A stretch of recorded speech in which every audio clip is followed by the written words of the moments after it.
Welcome. I'm Michael Bickert. Thanks for joining me today as we explore, discuss, and analyze topics with the objective of improving your management skills and growing your business. I want you to pause the video so that you can grab a notepad and a pen, because your commitment to me needs to be that you will jot down at least one action item throughout the video. So I want you to implement something in your business today. That's why we do these videos, so that you will implement. Implementation is what it's all about in your business. Today, I want to address the topic of, and the notion that you can't change people, but you can change your people. Or you can't change people, but you can change the people. Let's put it another way. You can't change people, but you can swap people? So I think you now understand what I mean by that expression. It's one that I used to sort of repeat to myself when I had a recurring problem with somebody in my organization, on my team, and I would be in a discussion with somebody about it, and we would be, it would seem with insanity, we would be discussing how we were going to change that person. And I would remind myself, well, you can't really change people. Now, of course, people do change. People can change. I've heard it said many times, a leopard can't change its spots, but people do change, I guess, over time. But the key that we need to agree upon today is that you can't change people. So to the degree that anyone is going to change, it's going to be because they motivated themselves to change. They had some internal motivation to change. They saw a reason to change, and therefore they changed. They changed their behavior. Maybe they didn't change the crux of who they are, and maybe fundamentally they're the same person through and through. And in the context of business, it may be the behavior and the way they act within your business that is your primary concern, of course. But these videos are meant to discuss concepts that you can use outside of business and even in your personal life. It's about becoming more effective as a person, as a manager, as an entrepreneur. So generally we focus on the business aspect of it, and I will today, but bear in mind that the concept works with everyone. So you can't change people. People do change, but it's only when they decide that they have sufficient reason. They are sufficiently disturbed enough with their surroundings and their environment that they wish to change. So I guess that's a good place to start, is if you want to affect change in another individual, you accept, well, you're not going to change them, but what you can do is take matters into your hands, the things that you have within your control, so you can communicate, as an example. You can clarify your expectations of people. And when somebody isn't responding the way that you want them to in your business, you have to ask yourself, first and foremost, whether you've, upheld your obligations in the relationship as the manager, as the supervisor, or whatever the situation may be. And you at least have to clarify your expectations. And then the other thing is, you need to make sure that you hold somebody accountable. Now, there is a video that you can watch where I have the 4 obligations of management. I'm not going to get into that today, but you do have obligations in every relationship. And let's at least agree that you need to clarify your expectations insofar as you're the supervisor and this person works for you. And if they're not upholding what you expect, and you didn't tell them what you expect, or you didn't make it clear, then that's sort of understandable. And so when we get back to trying to affect change in another, well, certainly you can communicate, you can document things, and then hold them accountable. And we have another video entirely dedicated to accountability and how that process works. So again, I won't delve into that in great detail. There should be a card up here that you can click on and get into that in more detail. But I had this conversation recently with somebody who made an observation in another organization that there were certain individuals that didn't seem that they wanted to be there. And I thought that was somewhat curious, and yet not unheard of. I have observed many times throughout my career that it seems that certain individuals don't want to be employed by an organization, don't want to be associated with it.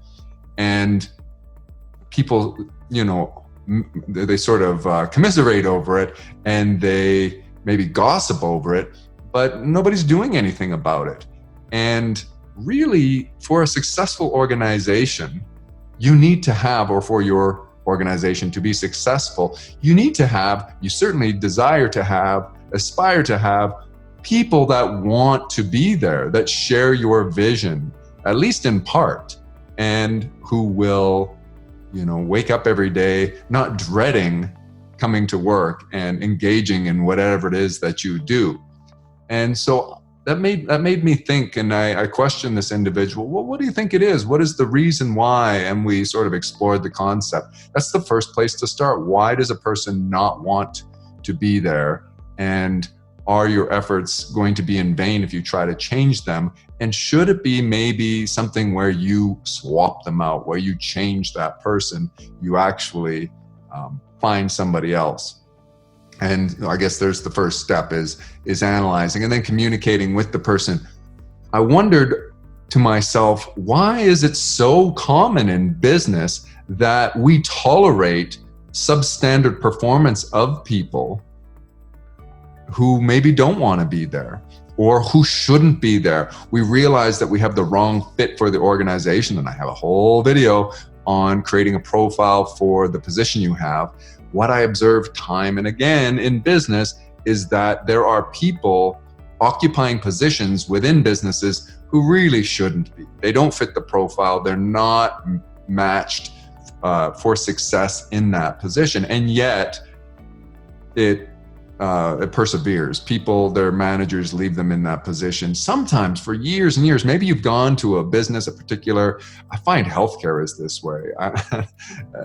With all due respect to the healthcare providers out there, oftentimes the people work in the front desk, not in dentistry. Dentists, for some reason, have it figured out. But in, I think in government, more government-controlled healthcare, like walk-in clinics and things like that, people running the front desk are, sometimes miserable to deal with. They don't smile. They don't seem to have much of a personality. And I've observed in those situations and pondered to myself, why does the doctor who owns this practice, why does he tolerate that? His customers are in fact his patients.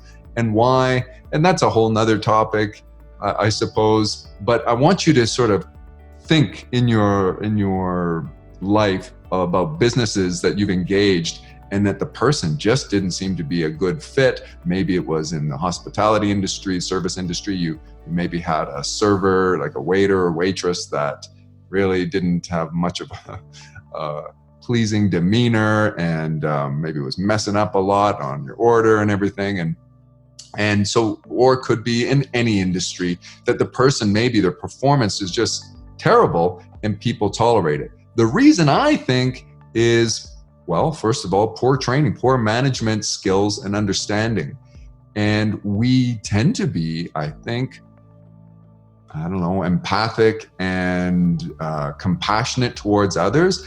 And perhaps we want to avoid confrontational situations. So even when I talk about maybe a little bit of communication could start putting things on the right track, holding people accountable, generally speaking, means there's a bit of a confrontation, which means as a supervisor, you need to engage that person face to face. You have to address the situation head on, and people try to avoid that.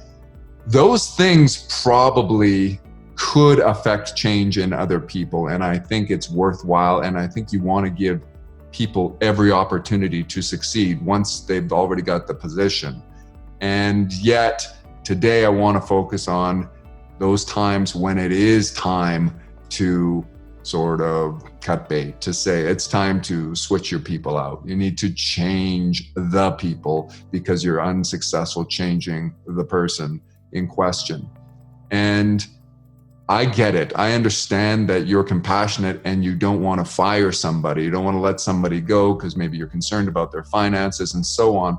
But I want you to look at it through a different lens, or at least frame it differently. What if this person could go on to be wildly successful in a different industry, in a position with another organization with which they have a much better fit, and in which their strengths are being leveraged much more than in your organization? If that's the case, hypothetically, then you are in fact doing that person a disservice by allowing them to keep that position. It may be that that person, and it's probably self-evident if they're not going anywhere, if they haven't quit and they're miserable, they have a bad attitude, poor performance, whatever the case may be, they're unlikely to make the decision on their own. Or if they do, it's not likely to be at an opportune moment for your business, and you're going to be caught scrambling urgently trying to find somebody to replace them. So instead, I want you to do an inventory of your people and go through them and ask yourself with each one, is this person a performer? Yes or no? And if they are a performer, do we need this person in our organization? Yes or no? And if the answer is yes, are we doing enough to keep this individual? Or are they susceptible to being poached by the competition? Anytime you answer no to these questions, then you have to respond. You have to do something in management. And today's video is about that first question. Is this person a performer? No, in fact, this person doesn't perform very well at all. Now, I want you to be fair to the person and realize that not everyone is expected to perform at the level of the owner. You should not project your expectations of how you would behave within your own business or the business that you manage onto others and expect them to do the same thing. Perhaps you have a far greater vested interest. You might be remunerated far better than the individual in question. But if it's that their performance is poor, we don't need this individual, he's got a bad attitude, he's a bad fit or whatever, don't gossip about it, for goodness sake, and don't commiserate with other stakeholders about it. Act and let the person go. And I would say to you, once you've made the decision to do that, you should do it immediately, not wait until you have a replacement. And I understand with certain organizations, that's going to be a difficult thing to achieve because you may not be able to operate if you remove somebody critical and you need that position filled. But that's something for you to explore. Maybe it's the note you're going to take today. You're going to ask yourself, do you have a situation set up where you could be in a real bind if the person got hit by the proverbial bus, where if you didn't have a person? So you kind of always have to be recruiting for those types of positions, making sure that you have somebody waiting in the wings. You have a pipeline of qualified candidates who match the profile that you can bring in. You can't change people, but you can change the people. And when you've made the decision that you need to change somebody, I highly recommend you do it immediately and then expose yourself to that pain of needing to find someone. Now, don't give in to the urgency and make a mistake by hiring somebody that doesn't belong there. I'm sort of getting into an area of recruitment, and I've got another video on that. But what I wanted the managers and the entrepreneurs who are looking at this is to ask themselves, do you have people in your organization that shouldn't be there? And why? What is the reason? Ask yourself that. You've got to make some tough decisions. It's not easy being the boss. Not everyone has what it takes to be an entrepreneur, to be a business owner, to be a manager. And those that do, every now and then have to make these tough decisions. When you know that somebody doesn't belong there, come on, make the decision and be compassionate to them by letting them go find someplace where they can be much more successful and a much better fit. The other thing I wanted to point out is that although I've been focused on when I say you can't change people, you can change the people, swapping people out, I've been focused on employees within your organization. But this concept actually can apply to any stakeholder. You may have a business partner, you may have, we've been focused on employees, you may have a vendor that it's not a good relationship. For whatever reason, the relationship's not good and it prevails. You can also have customers, and you have to ask yourself why. So do you have a relationship with any stakeholder within your business that, if you were being honest with yourself and you do this introspection, you would say, yeah, I would prefer that relationship didn't exist. I would be well off without that. And there's probably a better relationship out there, a better vendor. But what is the reason that you're keeping it? You've been dealing with this person for so long. You're afraid of confrontation. You're compassionate. That person relies on your business. As a vendor, they're a third-party supplier to you, and that's not good. I mean, those may be commendable reasons that you've kept the relationship going, at least in your own mind. But remember, everyone acts in his own self-interest. And I'm making these recommendations for your self-interest, that when it's time to end a relationship, when it's time to swap the people, change the people, you need to do so. So why are you not doing it? And yet I think we can agree that you're acting in your own self-interest. It's because you're placing greater value on your comfort, staying inside your comfort zone and not having to have the tough conversation and risk that somebody may be unhappy with you. You may be unpopular for a moment or have to engage in an awkward conversation, which could be somewhat confrontational.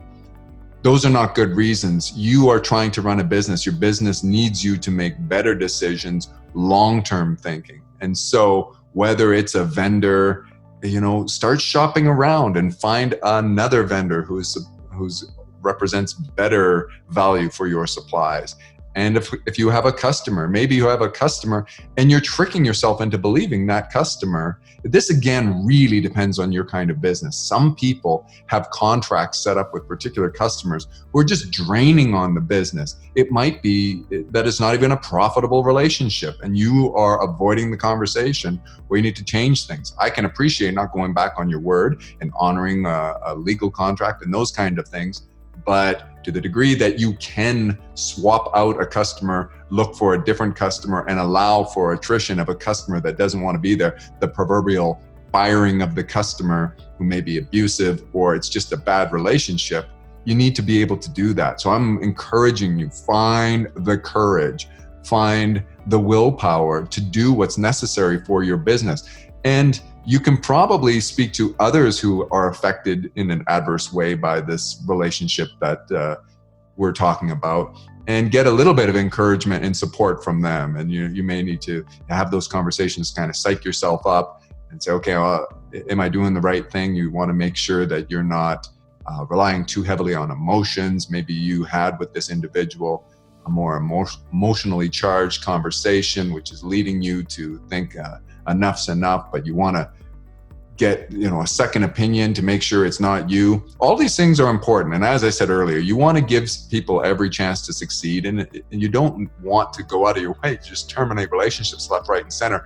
Today's focus is when it is healthy for your business, for you to terminate a relationship and you are avoiding it for unhealthy reasons, for remaining in your comfort zone, avoiding the awkward moment, the possible confrontation, and so on. So I want you to think about these things. Everyone within your organization, all stakeholders, not just the employees, should want to be there. And they should be the type of person that you are glad as part of the organization they are contributing. When you notice that's not the case, then you're going to slow down. You're going to start to communicate with these people, hold them accountable, whether it's performance or whatever. You're going to start asking questions and explore, why is it that it's not working out very well? If it's the kind of thing that has been recurring and it's perpetual, it's been that way from the beginning, you've just got a bad fit. I can go out on a limb and predict that. But if it's something that changed, that is worth exploring. What changed? Was it a pay plan? Was it a policy? Was it a description, the role description that may be part of what their responsibilities changed? And maybe you can tweak things to salvage the relationship and make them thrive again to where they once were. But when you can't, when you've given them every opportunity and you can't, you need to change your people and visit some of the tips we have on finding the right people and creating profiles for the right position and so on. But be honest with yourself. And by the way, if you are just, yourself and that's not in your nature, you're never going to do it, then contact BMI. Our human resources department can provide those services for you. We certainly don't relish in terminating relationships on behalf of, what was that movie, Up in the Air with George Clooney, and where he worked for an organization, he went around firing people. That's not what we want to do. That's not the main way we'd like you to engage our services in our HR department on your business's behalf. But it would be well worth it for you to contact us if you just know that if you're being honest with yourself, you're not going to do this. We don't have to focus on that, because I'm really encouraging you to develop these skills. And maybe that you don't need to hire us, and you know that you're not good at doing it yourself, but there's somebody else in your organization who can assist with these kind of things, and get them involved. You have to face the reality of the situation. And I don't know if some of this video didn't resonate with you. It could be your type of business and things are going really, really well. If you have any kind of relationships that aren't going well, even in your personal life, explore this and ask yourself. There's a great book called Necessary Endings. I'll put a link in the description. Take a look at that book and explore when, relationships of any kind need to be terminated. And in personal relationships, there's all sorts of other dynamics involved that we don't have time for in this video. And there can be some moral and theological aspects to some of those relationships that deserve some exploration as well. But the whole concept is for you to do an inventory of the people in your business, in particular in your life, and are there good fits? If not, what are you going to do about it? Have the courage. That's where we're going to leave it today. I'm curious about your feelings on the matter. I want to know what your experiences are. Leave some comments that everyone who watches this can benefit from. If you want me to explore a concept a little deeper, then let me know in the comments and I'll make a video on that as well. We need to learn from one another. Perpetual refinement.